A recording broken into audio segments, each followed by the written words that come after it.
Bueno, y la cifra de hondureños retornados asciende a más 378,000 que buscan integrarse al sistema formal de empleo. Mientras en los Estados Unidos, autoridades advierten para extender el muro fronterizo. Están realizando inversiones, además también para crear más barreras terrestres y fluviales. Bienvenidos a su programa Al Sur de la Frontera, hoy iniciando un nuevo mes, 1 de noviembre. Gracias por su fiel sintonía. De inmediato nuestros titulares.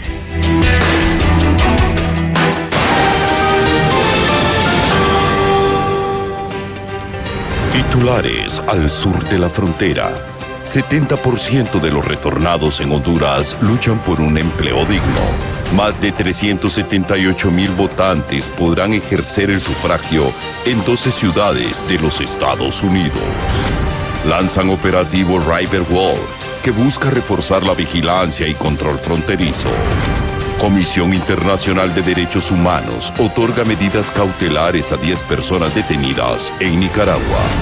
Belice aceptará solicitantes de asilos enviados por Estados Unidos. Bienvenidos al sur de la frontera.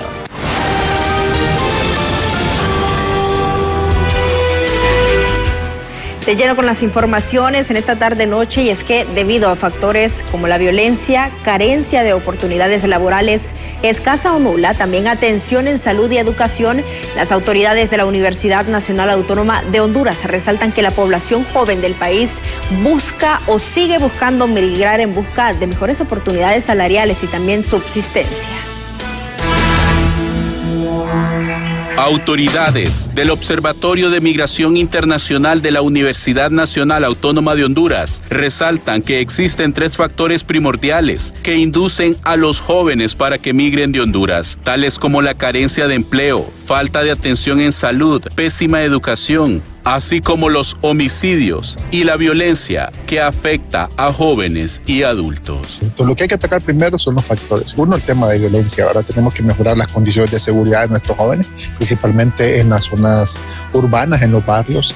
También todavía sigue el tema fuerte, el tema de violencia. Otro es el tema también de revalorizar y reorganizar el tema de educación. Si realmente la educación que estamos brindando está respondiendo a las necesidades del mercado laboral, hacer unos acuerdos y con la empresa privada y con otras instituciones para ver cuáles son los nichos de esto, de oportunidades laborales que tienen los jóvenes para tratar de formar en ese sentido. Y el otro tema también es que abrir oportunidades para ellos, porque no solo es desde la universidad o desde los centros educativos, sino más bien desde el Estado, desde las instituciones para abrir oportunidades.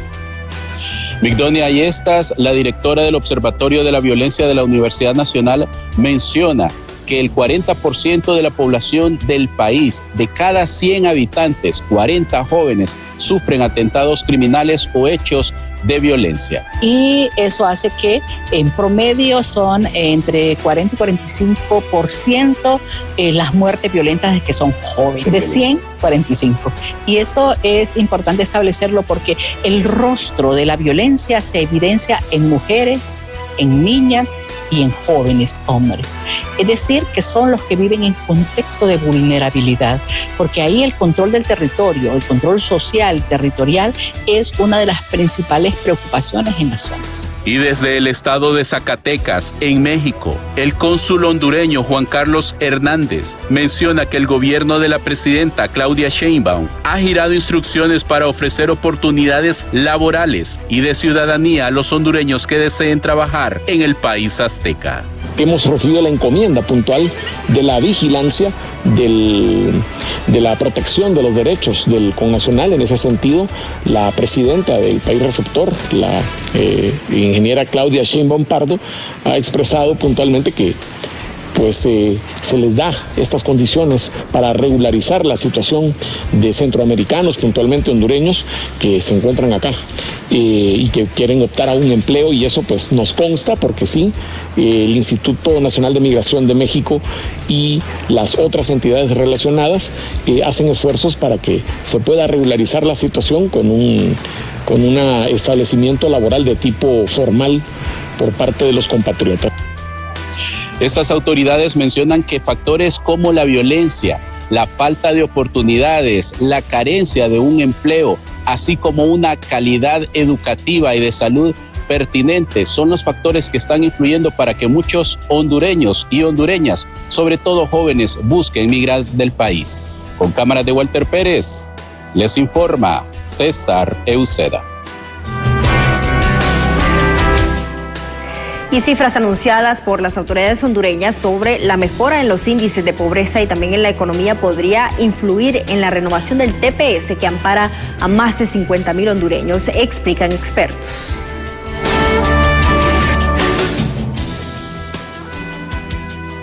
Cuando el gobierno de Honduras ha dicho que la pobreza en Honduras se ha reducido en un 10%, que de un 73% tenemos un 63% el índice de pobreza, eso es un indicador que la situación en el país está mejorando. El otro es que en muchas comunidades se dice que la gente cuenta con acceso al agua potable, energía eléctrica, condiciones mínimas básicas para una vida digna. También se dice que han disminuido los índices de violencia y criminalidad, de inseguridad en el país. Entonces, esta situación que reportan algunos funcionarios de gobierno hace pensar y justificar en Estados Unidos que ya no se justifica, digamos, el estatus de protección temporal, que fueron parte de las razones por las cuales la gente salió del país. Entonces, eso puede ser un factor. Y el canciller de la República, Javier Bú, ha mencionado que para este 30 de noviembre está en espera la participación de no menos de 378,000 compatriotas radicados en los Estados Unidos, por lo que desde la Cancillería y también el Consejo Nacional Electoral se espera que todos los mecanismos de votación estén al día para atender a los más de 340,000 compatriotas que ejercerán el sufragio.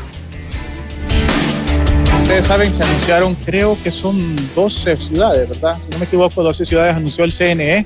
Este es un tema más del CNE, nosotros estamos para apoyarles, para colaborar a través de nuestros cónsules. Tradicionalmente el CNE siempre busca lugares alternos a los que son los consulados, ¿verdad? Para poner las urnas, las juntas receptoras de votos.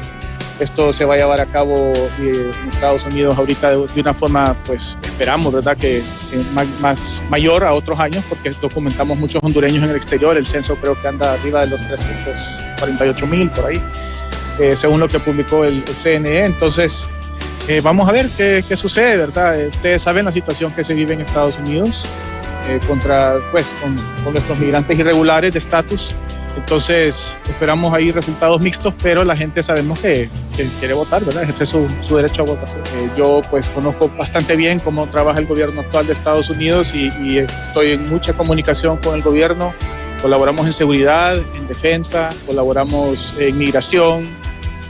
Nosotros pues también tenemos muchos consulados allá donde apoyamos a nuestra gente a que se documente, a que esté informada de todo lo que ocurre y que se cuiden mucho nuestros compatriotas en Estados Unidos. Son prioridad para nosotros, para nuestro gobierno. Entonces, estamos bien con Estados Unidos, con Washington. Y solo en los últimos 3 meses, más de 7,000 hondureños han sido deportados. En total, el 2025 ya registra más de 22,000 retornos. Del 14 de agosto al 16 de octubre han sido deportados 7,500 hondureños. Estas son cifras preocupantes porque en lo que va del año llevamos ya 22,500 hondureños los que han sido deportados. Iniciamos con un descenso, iniciamos con 4,500 durante los primeros 3 meses, luego el segundo trimestre se aumentó a casi 7,000 hondureños, en el tercer trimestre nuevamente 4,000, 5,000 hondureños y ahorita pues sin que termine el año van 22,500 hondureños. Esto es preocupante porque en comparación a las deportaciones del año pasado, que fueron 19,000 compatriotas, ya llevamos casi 3,500 más. Y así como en el mes que estamos estimando que podemos cerrar perfectamente el año con 25,000 o hasta 30,000 hondureños deportados. Y desde San Pedro Sula llega una historia de resiliencia. Doris Tubón, madre de 2 hijos, regresó a Honduras tras meses en México para poder proteger a su familia y también darle un mejor futuro. Como ella, más de 28,000 hondureños retornados enfrentan obstáculos para reincorporarse al mercado laboral formal en un país donde más del 70% trabaja en la informalidad, según la OIM. Mi vida corría peligro y y por la inseguridad, más que todo el desempleo. Doris Dubón, madre de 2 hijos, regresó a Honduras desde México junto a su esposo para evitar ser llevados a las temidas cárceles de migrantes. Buscaba llegar a Estados Unidos para escapar de la inseguridad y la falta de empleo. Hoy, gracias a proyectos como Reinicia, ve la posibilidad de trabajar o emprender. Su experiencia demuestra que pese a la informalidad y la estigmatización, la determinación y la colaboración internacional pueden abrir caminos nuevos. Pues yo espero ir aprendiendo poco a poco, un poco más, y así para algún día poder tener mi taller, mi salón de belleza, que es lo que yo quiero. El área donde nos apoyaron a nosotros fue para legalizarnos en México, pero todo eso se revirtió cuando entró el presidente Donald Trump. Más que todo, al ver que el permiso de nosotros iba a expirar, nosotros decidimos regresarnos.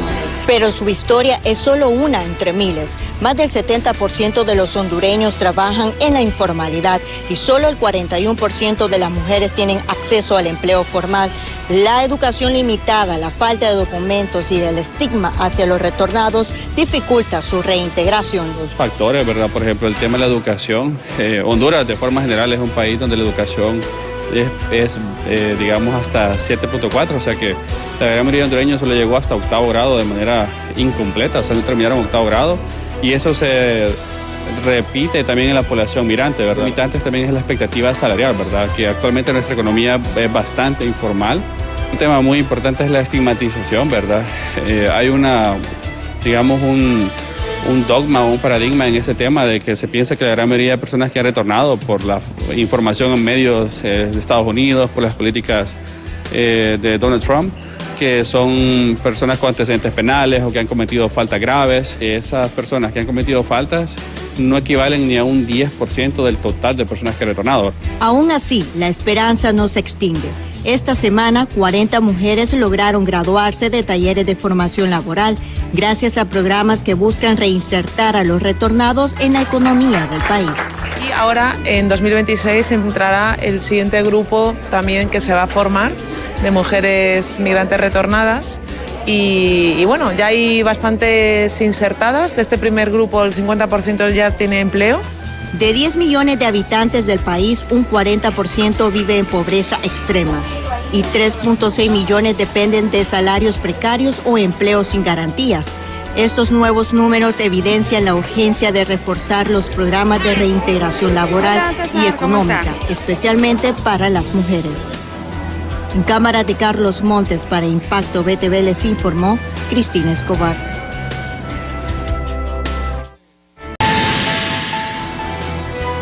Gracias por continuar con nosotros a esta hora de la noche aquí en Honduras a través de la pantalla de BTV. También saludos especiales a quienes nos sintonizan en www.btv.com.hn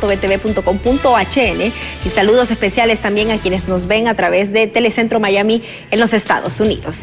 Siguiendo con nuestra agenda, le damos a conocer que migrantes refugiados y solicitantes de asilo en México enfrentan obstáculos para poder acceder a servicios bancarios formales, según un informe del Tecnológico de Monterrey y también ACNUR. El estudio revela que 6 de cada 10 son rechazados por sus documentos migratorios, pese a que la ley permite abrir cuentas con ellos. Katia Ramos Garza, coautora del reporte, afirmó que la inclusión financiera es un derecho que facilita integrarse y vivir dignamente. Entre los hallazgos, el 65% son personas refugiadas, el 50% son mujeres, provenientes principalmente de estos países que usted observa en pantalla. Honduras con un 29%, Haití con un 20%, Venezuela con un 19% y Cuba con un 15%. Estos datos, pues también el 51% no tiene cuenta bancaria y el 79%, en otro análisis, usa efectivos para poder realizar sus pagos. En el caso de las remesas, aunque son claves para sus familias, ellos enfrentan algunas limitaciones por el uso de canales informales que encarecen y aumentan riesgos. El informe recomienda adaptar los procesos bancarios para aceptar documentos válidos como la tarjeta de visitante por razones humanitarias, impulsando así la autonomía económica y también la inclusión social.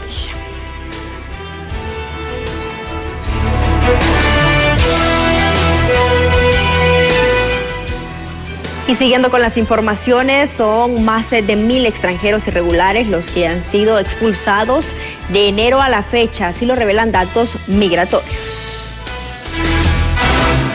De enero al 15 de octubre, las autoridades migratorias identificaron y expulsaron a 1,229 personas extranjeras en situación irregular. Los datos revelan patrones demográficos, rutas de ingreso y nacionalidades predominantes que perfilan el fenómeno de tránsito migratorio en territorio nacional. De acuerdo a la información del IGM, las edades más frecuentes se concentraron entre los 18 y 40 años. Las delegaciones fronterizas con mayor actividad fueron Aguacaliente con 885 y Pedro de Alvarado con 298 expulsiones. En contraste, puntos como El Carmen, Valle Nuevo, Aeropuerto Internacional Aurora, que reportan una cifra baja. En cuanto a nacionalidades, los grupos más numerosos provenían de El Salvador con 298 personas, Venezuela 267, Haití 205, Cuba con 203 y Honduras con 67. También se identificaron personas de países como Turquía, China, Uzbekistán, Estados Unidos y República del Congo, entre las 26 nacionalidades identificadas. Los datos mensuales muestran una tendencia estable durante los primeros 9 meses del año, con un promedio de 98 expulsiones mensuales. Sin embargo, enero registró un repunte significativo con 381 casos, lo que podría estar vinculado a operativos especiales o cambios en los flujos migratorios. Bueno, nuestros compañeros de la red de noticias Albavisión en Guatemala nos han compartido una serie de casos que involucra a niños que se han desplazado por la ruta migratoria. Iniciamos con el caso de una menor representada por la ONG Centro Nacional de Leyes Migratorias, identificada solo por sus iniciales ID. Ella tiene 15 años y huyó de la pobreza y de su padre que abusó de ella en Guatemala. Entró a Estados Unidos presumiblemente desde México, sin la compañía de un adulto y sin un estatus legal. La menor es indígena quechí. Llegó en septiembre del 2024. Fue admitida por la Gubernamental Oficina de Asentamiento de Refugiados y enviada con una familia de acogida en Connecticut. Según un documento judicial, ella contó: dejé Guatemala por todo lo que sufría allá. Había dejado el colegio para trabajar y ayudar a mi familia. A veces nos alimentábamos de la basura. Mi padre abusó de mí. En agosto, agentes de inmigración le preguntaron si alguien podría recibirla en Guatemala y ella explicó: nadie. Me pregunto si tenía miedo de volver y sí tengo.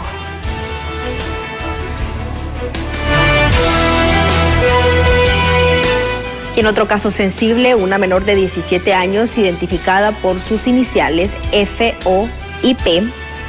Este otro caso, una situación parecida, resalta que llegó a su cuarto y le dijeron que la iban a llevar a otro refugio. Cuenta que le dieron 30 minutos para poder alistarse y hasta después se enteró de que la llevarían a Guatemala junto a otros niños. Cuenta que esperó 4 horas en un bus y 4 en un avión que nunca despegó.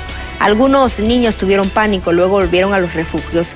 La adolescente de la etnia quiché relata: mi mamá quiere que esté a salvo y ella sabe que mi vida está en peligro si regreso. Se lo he dicho al juez, pero no importó porque igual quisieron deportarme.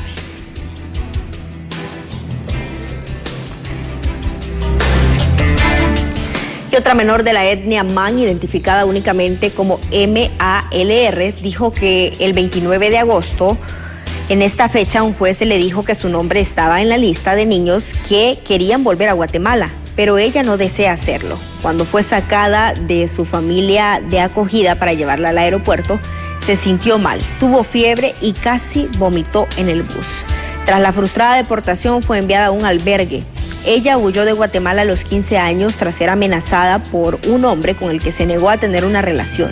Su madre confirma su temor, dijo en documentos judiciales: está en peligro si vuelve. Solo pido que mi hija esté segura sin volver a Guatemala. Así que estos son parte de los casos que hemos recibido de nuestros compañeros de la RNA en Guatemala investigando casos sobre lo que está pasando con los menores de edad indocumentados que han llegado a los Estados Unidos en los últimos años. Muchos de ellos que han sido detenidos, que se encuentran en centros migratorios en este país norteamericanos, algunos deportados y que en la mayoría tienen graves historias, que sus derechos están justamente pues vulnerables y que si regresan a su país están expuestos a vivir muchas situaciones difíciles. En algunos casos ellos pues se encuentran algún tipo de comunicación con sus familiares, pero en los casos más difíciles, en las situaciones más complejas, hay menores de edad que no tienen ningún tipo de contacto con familiares o amigos que les puedan recibir en Guatemala. De estos 2 casos tenemos 2 que fueron retornados y uno que su madre ruega para que no regrese al país y que pueda seguir teniendo mejores oportunidades en los Estados Unidos. En este caso, pues, veremos lo que pasa. Siempre es importante impulsar y motivar a los gobiernos a que cumplan con su obligación de velar por la seguridad de sus ciudadanos. En este caso, a la representación de Guatemala y de todos los países que tienen un flujo migratorio a los Estados Unidos, que puedan cuidar a sus connacionales, brindar asesoramientos legales y ver la forma de que si de alguna manera pues van a deportarlos, que puedan garantizar que sus derechos puedan cumplirse en sus países de origen. Bueno, gracias por habernos acompañado. Con esta información cerramos la emisión correspondiente a este sábado 1 de noviembre aquí en su programa Al Sur de la Frontera. Nos vemos el próximo fin de semana.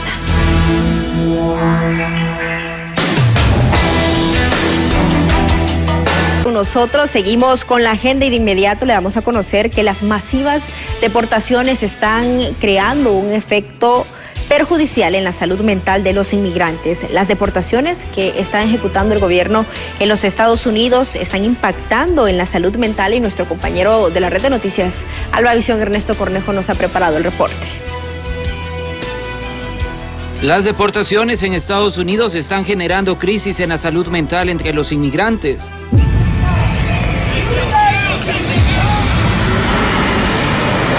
Pues el temor constante a ser deportados a sus países de origen ha generado un clima de ansiedad y estrés generalizado. Claro, existe la culpa, que pasa en muchísimos casos.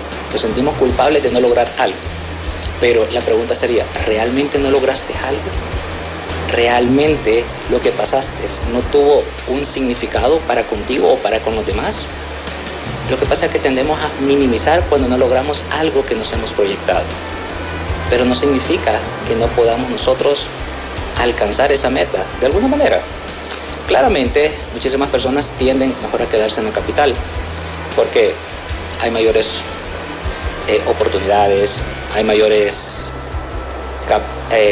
desarrollo, ¿verdad? Pues en cuestión de quizás el pueblo donde venía la persona, pero realmente no nos hemos puesto a pensar que la capacidad de desarrollo la tengo yo. De acuerdo a los expertos en el área de psicología, esto puede desencadenar ciertos factores, como por ejemplo una depresión, ansiedad, estrés postraumático y un posible aislamiento social. Hay que trabajar muchísimo cada una de las partes que le está afectando. ¿Qué es lo que te genera ansiedad? Que definido la ansiedad es pensamientos futuristas, de una idealización que yo estoy creando. ¿Por qué te sientes deprimido? Claro, el estancamiento que yo considero que no he logrado algo. ¿Por qué te sientes ansioso? Porque mis familiares me pueden ver y me van a ver con vergüenza. Ese es un pensamiento que puede tener la persona, pero realmente es una realidad. Claro, cada proceso es diferente, porque existen 2 partes. Está el duelo del migrante, el que yo llamo con papeles, y el que está obligado a irse. Estos problemas se agravan aún más por la pérdida de redes de apoyo y la incertidumbre sobre su futuro dentro de una sociedad llena de estigmas y estereotipos. Automáticamente, si la persona no tiene una identidad de sí misma, una autoimagen, una autodescripción de quién soy yo, qué son mis virtudes, cuáles incluso son los defectos que yo quiero o deseo trabajar, cuáles son mis talentos, para qué soy bueno, realmente esa persona es una persona vulnerable. Muchísimas veces trabajamos por nuestros hijos, nuestra familia, pero trabajamos en nosotros mismos y eso es la importancia de la psicología. Aprender a identificarte como un ser humano, que importas y que eres visible, que estás acá, que tienes que ser escuchado y que realmente tu opinión es muy importante. Si todos comprendiéramos que realmente cada persona atraviesa cierto tipo de situaciones y a pesar de ello ha salido adelante y conociéramos la vida de cada uno de ellos, creo que nuestra definición del concepto que muchas veces tenemos cambiaría. Para enfrentar estos retos, el experto en el área de psicología recomienda redes de apoyo y de educación. Con imágenes de Ricardo Tobar, informó para la red de noticias Albavisión, Ernesto Cornejo. Y hablando precisamente de efectos y también de vulnerabilidad, un analista guatemalteco con un compañero de la red de noticias Albavisión tiene preparado un análisis sobre la situación que enfrentan los menores en los Estados Unidos, los menores que pertenecen a los grupos migrantes. Tomando en cuenta esas medidas que el gobierno de Donald Trump pues ha generado en los últimos meses. Sin embargo, para realizar este análisis me encuentro con el experto, en este caso Jair Dabroy. Licenciado, muy buen día, para que nos pueda dar detalles acerca de esta situación en cuanto a los menores migrantes que viajan no acompañados. ¿Qué es lo que se podría mencionar, tomando en cuenta que justamente si es evidente esta situación migratoria, pues continúa realizándose este flujo migratorio, ¿no? Sí, hay que mencionar que ha disminuido. Los datos que generó la última semana indican que justamente el 2025 hay una disminución significativa en el número de menores de edad no acompañados que han sido detenidos y que pueden encontrar un proceso de expulsión de territorio estadounidense. Estados Unidos habla más o menos de 327 casos. Entiendo que hay autoridades en el caso de Guatemala que mencionan que los casos podrían estar superando los 600. Aquí hay varios factores. Primero, son personas que regularmente han tenido ya participación en la actividad económica. ¿A qué me refiero con esto? A que regularmente son niños que están inmiscuidos en actividades laborales, sea en la agricultura, sea en algún tipo de servicio informal, desde vendiéndote cositas en la calle, lustrando zapatos. La idea es generar recursos independientemente de su situación infantil y adolescente. Y esto lo que nos indica es una grave situación de pobreza, marginación y exclusión que viven muchas familias guatemaltecas, con mayor evidencia en las áreas rurales del país. Las personas que normalmente nosotros vemos en Ciudad de Guatemala, para citar tan solo un ejemplo, provienen de áreas de occidente, sobre todo el caso de Quiché, es uno de los departamentos expulsores significativos en este tipo de niños que deciden sumarse a una actividad laboral. Y recordemos también que ellos, antes de llegar a los Estados Unidos, intentan en sus cabeceras departamentales, donde no logran satisfacer sus necesidades. Muchos buscan Ciudad de Guatemala. Y por último está la opción también de viajar a los Estados Unidos. Ha disminuido la situación porque hay un discurso muy tenso de parte de las autoridades estadounidenses hacia migrantes guatemaltecos que está permeando las comunidades de origen que normalmente veíamos con altos flujos migratorios hasta 2024. Así que creo que vale la pena señalar que en muchos casos esta lógica de migración en niños no acompañados tiene que ver, por un lado, con la alta marginación, exclusión y pobreza que tienen las familias guatemaltecas, sobre todo en el área rural del país. Y dos, incluso hay un aspecto ya cultural. Mucha juventud, mucha niñez ha asociado el tema de la migración a un fenómeno que indica no solo el éxito en los Estados Unidos, sino que se asocia a un factor cultural. Es decir, yo he visto cómo la gente que es parte de mi comunidad ha tenido éxito, entre comillas, estando en los Estados Unidos, y lo evidencian con casas, con las posibilidades de contar con ciertos recursos diferentes al resto de las familias en las comunidades de origen. Licenciado, para finalizar este análisis, algo muy importante por mencionar, qué sucede con las personas que ahora y que hoy en día pues se encuentran en Estados Unidos y que están enfrentando algún tipo de proceso de deportación, donde justamente estos menores no toman como una opción el país de retorno, en este caso Guatemala, debido a esas condiciones, como bien usted ha mencionado, que los ahorillan a viajar hacia Estados Unidos. ¿Cuál es el futuro o qué deparará con estas personas que justamente se encuentran en este limbo de querer estar en Estados Unidos, sin embargo enfrentan este proceso, ¿no? Bueno, esto ya queda del lado de las autoridades judiciales estadounidenses y hay casos muy particulares, algunos que se resuelven favorables a niños incluso no acompañados en territorio estadounidense, pero tenemos que hablar que hay una tendencia a que las decisiones judiciales sean contrarias y estos niños puedan ser remitidos a territorio guatemalteco. Así que también el tema de la justicia, incluyendo ese tipo de países como lo es Estados Unidos, tiene características donde la política influye en mucho las decisiones de los jueces.